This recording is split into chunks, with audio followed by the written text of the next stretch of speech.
The smell of gasoline and motor oil hung thick over the cracked asphalt of Miller's auto shop. Sunlight streamed harshly through the dusty windows, illuminating the rows of abandoned cars and scattered tools. Steve Mitchell wiped sweat from his brow, his hands black with grease, as he adjusted the hood of a battered Ford pickup. A loud roar cut through the afternoon quiet. Steve looked up to see a Harley Davidson sputtering down the street, a young man in a faded leather vest struggling to keep control of the bike. The bike fishtailed slightly, and the rider swore under his breath, glancing back at the chain that had snapped loose from his cargo. Without thinking, Steve ran out, tools in hand. "Hey! Watch out!" The biker swerved dangerously but managed to stop just inches from a lamppost. Steve jogged over, heart pounding. "You okay?" he asked, breathless. The young man lifted his helmet, revealing a bruised jaw and dirt-smeared face. "Yeah, thanks. Bike's toast, though." Steve squatted beside the Harley, examining the chain. "I can fix it, but it'll take a while. You got time?" The biker gave a faint grin, though pain flickered across his face. "Yeah. I don't have anywhere else to go for now." Steve didn't hesitate. "All right, leave it with me. I'll have it running before sunset." By evening, the Harley gleamed under the shop's single fluorescent light. The biker, a member of a local Hell's Angels chapter, smiled faintly, handing Steve an envelope with cash inside. "Appreciate it, man. Really. Means a lot." Steve shook his head. "Keep it. Just be careful out there. Don't take chances." The next morning, Steve arrived at the diner where he worked part-time to find a notice pinned to the door, "Position terminated. Effective immediately." Confused, he stepped inside. The manager, a stern woman in her 40s, crossed her arms. "We received a call," she said, voice tight, "from someone claiming you were harboring questionable company." Steve's heart sank. "You mean, the biker?" "Allegedly," she replied. "Company policy is clear. We can't have employees associating with individuals who could put the business at risk." "I'm sorry, Steve. But you're done here." His hands trembled as he pocketed his tools, his mind racing. He had only tried to help someone in need. And now, he had lost his job, and his income, which he desperately relied on to support his 8-year-old daughter, Mia. That evening, Steve returned home, the weight of the day pressing down on him. Mia was in the living room, coloring quietly, oblivious to the turmoil her father faced. "Daddy, you're late," she said, looking up with wide, trusting eyes. "I know, baby," Steve replied, forcing a smile. "Work. Had some issues today." Mia tilted her head. "Is it because of the biker?" Steve froze.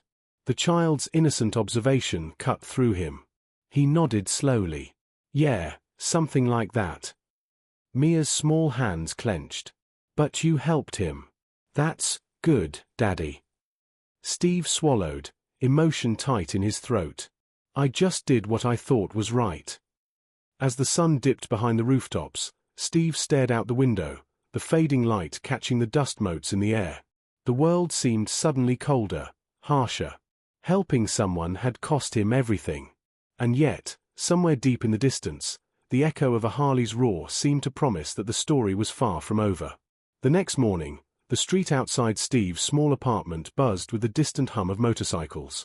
He sat at the kitchen table, nursing a cup of coffee, staring blankly at the rent notice and the pile of bills. Mia sat across from him, coloring with intense concentration, unaware of the heavy silence that filled the room. The front door burst open with a familiar roar, startling both of them. A group of men in leather vests, Hell's Angels through and through, stood in the doorway, engines still warm from the ride. At the forefront was the biker Steve had helped, his jaw still tender but eyes sharp with determination. "Steve Mitchell," he called out, voice firm but respectful. Steve rose, unsure how to react. "Yeah, that's me. What's this?" Stonehand, the biker's older, more commanding companion, stepped forward. "Heard what happened. Lost your job, right? We can't fix everything, but we can make sure you're not standing alone." Mia's eyes widened.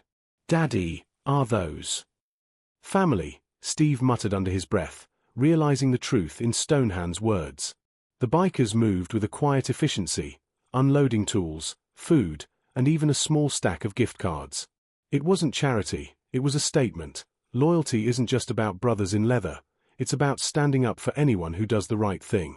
Stonehand leaned closer, voice low and serious. Steve, you helped a brother when he was in trouble. That's respect. Some people might call it reckless, but we call it integrity. And that integrity, it deserves protection. Mia couldn't contain her excitement. Daddy, they like you. They really like you. Steve forced a laugh, feeling the tension in his shoulders ease slightly. Yeah, I guess so. Then the conversation took a more serious turn. Stonehand motioned toward the street. There are people, your former employer included, who might try to make this harder. We don't let anyone bully our own. Not now, not ever. Steve nodded, gratitude and disbelief mixing in his chest. I don't know how to thank you. By keeping that courage, Stonehand replied, and teaching her that standing up for what's right, it's worth everything. The bikers stayed long enough to help Steve organize his bills and reassure him that help could come in unexpected forms. As they mounted their Harleys and roared back into the sunlight, Mia ran to the window, waving enthusiastically. Steve felt something shift, a sense of hope he hadn't realized was missing. But outside the city, tensions were rising. His former employer, feeling embarrassed by the attention the bikers had brought, had begun calling around, warning others. Steve knew that while today had ended peacefully, tomorrow might demand more courage than he had ever shown before. And somewhere deep in the roar of engines fading down the street, Steve realized that helping someone had not only cost him his job, it had opened a door to a world of loyalty, brotherhood, and protection he had never imagined. The following days were a blur of uncertainty and quiet fear. Steve tried to keep a brave face for Mia, but every knock at the door, every phone call from a potential landlord or collection agency, reminded him of the precariousness of their situation. His daughter noticed, of course, and every time she asked if they were going to be okay, he forced a smile, hiding the knot of worry tightening in his chest. Then, one bright afternoon, the familiar rumble of motorcycles broke the monotony. Steve stepped outside, and there they were, the bikers. Stonehand, Razor, Tank, and the young man Steve had saved, their presence both imposing and reassuring. They didn't just arrive, they made a statement. Evening, Steve, Stonehand said, his tone calm but carrying the weight of authority. We heard your former employer is trying to make things difficult. That ends now. Steve's eyes widened. I don't want to get anyone in trouble. I just did what I thought was right. Doing right isn't a crime, Razor said, his voice low. But some people want to make it one. We'll handle that. Over the next hour, the bikers helped Steve in ways he hadn't expected, calling contacts to prevent unfair eviction, negotiating with creditors, and even speaking to community members to restore his reputation. Each gesture was a lesson, subtle yet powerful. Loyalty isn't just about paying back favors, it's about showing up, even when the world turns its back. Mia watched in awe, her small hands gripping her father's sleeve. Daddy, they're like superheroes. Steve laughed softly, brushing her hair back. Yeah, but they're more than that. They stand by their word. That's the real power. But the true test came that evening. Steve's former manager confronted him on the street, flanked by two men who clearly thought they could intimidate him. You think you can hide behind those bikers? She sneered. You're going to regret this. Steve felt a flicker of fear, but then he glanced at the shadows cast by the Harleys parked along the curb. One by one, the bikers emerged, forming a silent wall of leather, chrome, and unwavering resolve. Stonehand's gaze locked with the manager's. We're not here to start a fight. But anyone who tries to hurt this man, or his family, will quickly find out that loyalty isn't just a word we throw around. It's a promise we keep. The manager faltered, realizing that threats meant nothing against a bond forged in courage and protection. With a stiff nod, she turned and walked away, leaving Steve and Mia standing in the warm glow of the streetlight, protected and vindicated. Mia squeezed her father's hand. See, Daddy? Doing the right thing always matters. Steve smiled, chest tight with gratitude and relief. Yeah, it really does.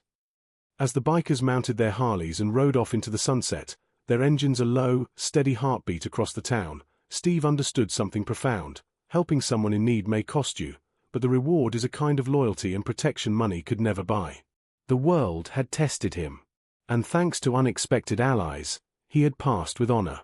The next morning, sunlight poured through the thin curtains of Steve's modest apartment, casting warm stripes across the kitchen floor. Mia sat at the table, carefully organizing her crayons, while Steve stared at the pile of unopened bills with a sinking heart. The weight of uncertainty pressed on him. Losing his job had been one thing, but ensuring his daughter's stability was another entirely. There was a knock at the door. Steve's heart skipped a beat. Hesitant, he opened it to find Stonehand and Razor standing there, their leather vests glinting in the morning sun.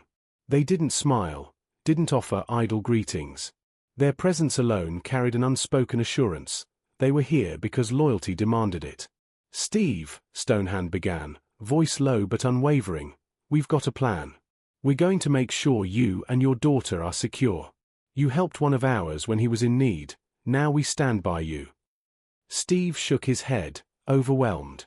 "I don't want to drag you into this. I just did what anyone should have done." Razor smiled faintly. "That's exactly why we're involved. Anyone who does right by family or by someone in trouble earns more than thanks. They earn protection." Over the next few hours, the bikers helped Steve navigate the bureaucratic mess his termination had created. They negotiated with landlords, contacted sympathetic community members, and even approached a few local businesses that valued integrity over prejudice. Every step reinforced the lesson Steve already knew but rarely experienced firsthand. Loyalty isn't conditional, it's a force that can change lives when wielded with care and courage. Mia, observing the adults' steady teamwork, whispered to her father, "Daddy, they're like your superheroes."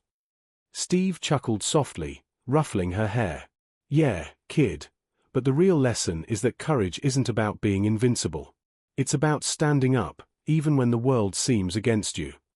Just as the day seemed to settle, a shadow passed across the window.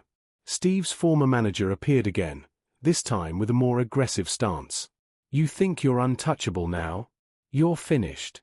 And these bikers? They can't protect you forever." Stonehand stepped into the doorway, his tall frame cutting a formidable silhouette. "We're not here to threaten," he said, voice calm yet commanding. "But anyone who tries to harm this man or his family will learn that loyalty isn't just words. It's action, and it's relentless." The manager faltered, her confidence waning as the biker's silent presence pressed down on her. She muttered a few curses under her breath and finally walked away, defeated, leaving Steve and Mia standing in the golden afternoon light, shielded by a brotherhood that valued justice and protection above all else. Mia grabbed Steve's hand, eyes shining. "See, Daddy? Doing the right thing always matters." Steve felt a swell of pride, not just for himself, but for the unexpected family that had appeared when he needed them most. The world could be harsh, but he realized that integrity, courage, and loyalty could bend even the strongest storms. As the bikers mounted their Harleys and roared down the sunlit streets, Steve watched them leave, heart full of gratitude. He knew the ride wasn't just theirs, it was symbolic, a lesson in standing firm, protecting the innocent, and the power of unexpected alliances. And in that moment, he vowed silently to himself, no matter what came next, he would fight for his daughter with the same unwavering loyalty they had shown him. The days that followed were deceptively calm. Steve and Mia settled into a tentative rhythm, the apartment quieter than it had been in months. Sunlight streamed through the window, illuminating the small space and highlighting the worn but comforting furniture. Steve focused on finding odd jobs, repairing what little he could, and teaching Mia to stay resilient. Yet beneath the calm lay an unease he couldn't shake. He knew the world had taken notice of his actions, and people who felt threatened rarely walked away quietly. One afternoon, while Steve and Mia were walking home from the grocery store, a black SUV slowly rolled past them. The tinted windows hid the faces inside, but the slow, deliberate pace screamed surveillance. Steve's chest tightened. Instinctively, he slowed, keeping Mia close. Later, he called Stonehand. "I think someone's following me," he said, voice low but urgent. Stonehand's response was immediate. "Don't worry. We'll handle it. Stick to the plan.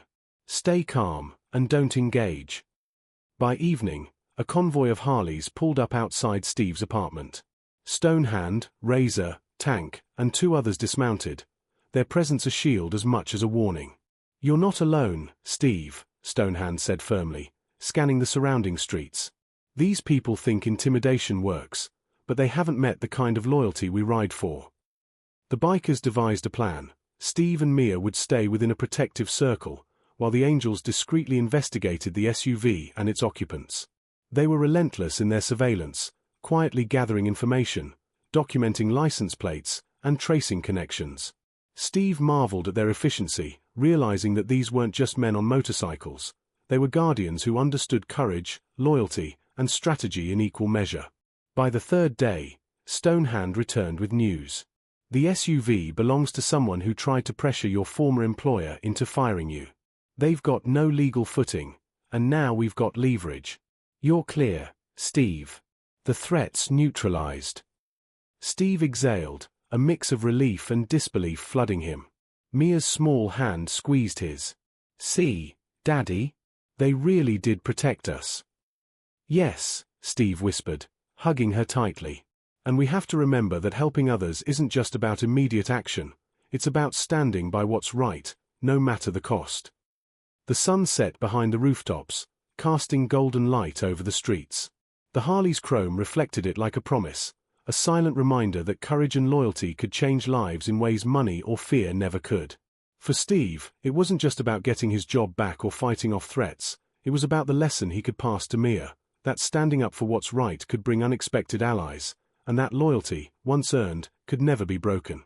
As the Angels revved their engines and rode off into the fading sunlight, Steve realized something profound. Helping someone had cost him at first, but it had returned something far greater, a shield of loyalty, protection, and unwavering moral support. The following morning, Steve woke to the soft sunlight spilling through the blinds, reflecting on the whirlwind of the past week. The weight of his job loss still lingered, but the heavy anxiety had begun to lift. Mia, now humming softly while preparing breakfast, seemed brighter too, as if the presence of the Hells Angels had left a mark not just on their safety but on their spirits. A sudden rumble outside drew their attention. Steve opened the door to find Stonehand, Razor, and Tank waiting with an unexpected offer. "We heard you've got skills," Stonehand said, arms crossed, a faint smile tugging at his lips. "Skills that deserve more than scrambling for part-time work." Steve tilted his head, uncertain. "What do you mean?" "We need someone dependable," Razor explained. "Someone who can handle logistics, minor repairs, and someone who knows how to keep their cool under pressure. You've got a good heart, Steve, and that counts for more than you think." It wasn't charity, it was opportunity. Stonehand handed Steve an envelope with details, a small contract assisting the chapter with maintenance and errands, guaranteeing a steady income. For the first time in days, Steve felt a flicker of hope that went beyond temporary relief. As the weeks passed, Steve became a vital part of the bikers' world. He repaired bikes, managed schedules, and even helped organize charity rides the chapter had planned. His relationship with Mia grew stronger as she realized her father was no longer just a single parent struggling to survive. He was a man respected and trusted by a brotherhood built on loyalty, courage, and justice. One afternoon, during a community ride to raise funds for local children, Steve spotted his former manager observing from a distance. Their eyes met, and for the first time, she looked uncertain, perhaps even regretful. The power dynamic had shifted. Steve had lost nothing that truly mattered. In fact, he had gained something far more valuable: dignity, security, and a network of people who would never abandon him or Mia. At the end of the ride, the bikers gathered at a small overlook, engines idling in unison. Steve pushed Mia to the front, allowing her a clear view of the sunlit valley. Stonehand approached, placing a hand on Steve's shoulder. "You stood by what was right," he said quietly. "And that's what earned respect, loyalty, and protection. Never forget it. This world rewards courage, even when it looks like it punishes you at first." Mia looked up at her father, eyes bright. "Daddy, you're amazing." Steve smiled, emotion tight in his chest. "No, Kid, we're amazing. Everyone who stands together, who protects each other, that's amazing. As the sun sank toward the horizon, the bikers revved their engines and rode back down the winding road, leaving behind a trail of dust, rumbling echoes, and a lesson that would linger long after.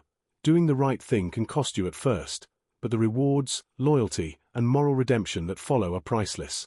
Steve watched them go, heart full, knowing that helping a stranger had changed his life forever, and had given him a family he never expected. The morning sunlight filtered gently into Steve's apartment, painting warm streaks across the walls. For the first time in weeks, there was no heaviness pressing on his chest. Mia sat at the kitchen table, finishing her breakfast with a bright smile, while Steve quietly surveyed the room, feeling a sense of peace he hadn't known in a long time. His phone buzzed, a message from Stonehand. "Good work today. You and your daughter earned every bit of this. Proud to have you with us." Steve stared at the screen, a lump forming in his throat. The biker support had transformed his life, giving him stability, opportunity, and a newfound confidence. Later that day, Steve and Mia took a walk to the park. Children played in the distance, their laughter filling the air. Steve watched Mia swing higher, the sunlight glinting off her hair, and realized the weight of the past week had lifted, not just from his shoulders, but from her innocence as well. Stonehand and Razor appeared nearby, casually, blending in yet always watchful. They had become more than allies, they were mentors and friends, a living example of loyalty, courage, and moral strength. Steve understood now that helping someone in need might initially bring challenges, but it could also forge bonds stronger than fear or prejudice. That evening, Steve sat with Mia on the porch, holding her hand. "You know, kid," he said, voice soft, "sometimes doing the right thing feels like it costs everything. But what it gives back is priceless." Mia smiled, leaning against him. "I get it, Daddy. You helped someone, and then people helped you. That's really good." "Yes," Steve agreed, eyes shining. "And that's how the world should work. We protect each other. We stand by what's right. We never back down when it matters most."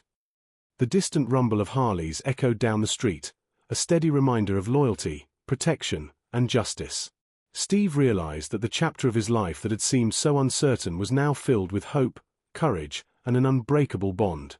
Doing the right thing may seem costly at first, but true courage always finds reward. Loyalty isn't earned by words alone, it's proven through action and unwavering protection. Family isn't just blood, it's the people who stand by you when the world turns its back. Even the smallest acts of kindness can ripple outward, changing lives in ways you can't imagine. And when moral strength meets courage, even the harshest trials can become a path to redemption.